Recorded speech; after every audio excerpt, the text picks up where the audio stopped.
আসসালামু আলাইকুম। আজ আমি একটা শুটকি দিয়ে রেসিপি বানাইতেছি। যেমন এটা হচ্ছে ছুরি শুটকি, ঠিক আছে, ছুরি শুটকি। তো এটা দিয়ে আমি বেগুন দিয়ে, পুঁই শাক দিয়া, এই যে বেগুন, পুঁই শাক, শিমলা মরিচ, আলু, 4টা আইটেম আমি এখানে মিলাইছি। তো এখন আমি এই শুটকি দিয়ে রান্না করব। তো আপনারা কারা কারা এটা মানে এই শুটকি দিয়ে এইভাবে তরকারি দিয়ে রান্না করে খান আমার কমেন্ট বক্সে জানাইবেন। আর বিশেষ করে বেসালার বাইরে তো হয়তো অনেক সময় প্রবাসে থাকে, ওনারা হয়তো শুটকিটা রান্না করতে পারে না বা শুটকি খাইতে পারে না, কীভাবে রান্না করে এটা জানে না। তো ভাইয়ারা প্রথম শুটকিটা ভাইজা নেবেন, নিয়ে পরে কতক্ষণ ভিজায় রাখবেন, ভিজায় রেখা শুটকিটা ভালো করে ধুইবেন, ধুইয়া তারপরে শুটকিটারে একটু গরম পানিতে ধুয়ে তেলে ভাইজা নেবেন।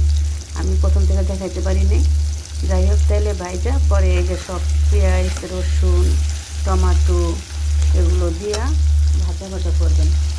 মানে এটা পেঁয়াজটা ব্রাউন কালার হয়ে গেছে, পরে আমি আর কি টমাটো দিয়ে টমাটো দিচ্ছি, দিয়ে ভাজা ভাজা করে এই যে এখন আমি হলদি, মরিচ, রসুন, পেঁয়াজ পেস্ট দিয়ে দিলাম, ঠিক আছে।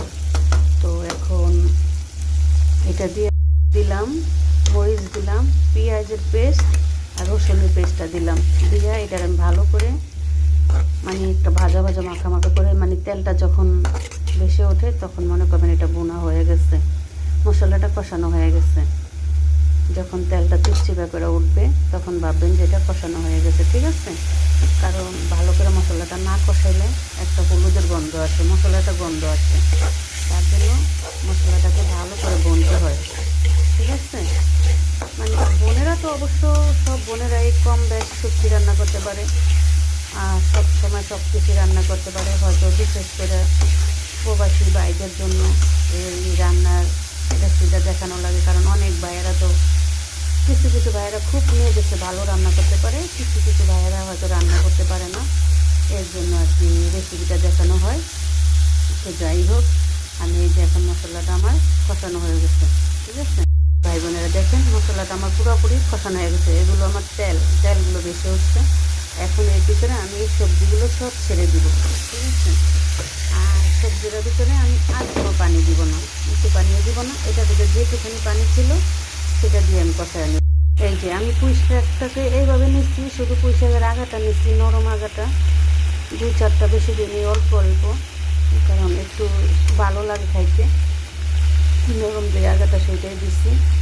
তো এটা ভালো করে আমি এই পানি দিয়েই চুলা কমতি করে রান্না করব। অলরেডি আমার তরকারিটা হয়ে গেছে। তো এই যে এখন যে মাখা মাখা ঝোলটা দেখতেছেন না, এই ঝোলটাও থাকবে না, কারণ এই তরকারিটা তো আমরা রাত্রে খাবো বা দুপুরে খাবো। তো খাওয়ার আগে আমরা আবার যখন গরম করব তখন আর এই ঝোলটা থাকবে না। অলরেডি আমার তরকারি হয়ে গেছে, এটা শুটকি তরকারি। আপনারা এইভাবে রান্না করে খাওয়া দেখবেন, ইনশাআল্লাহ ভালো লাগবে।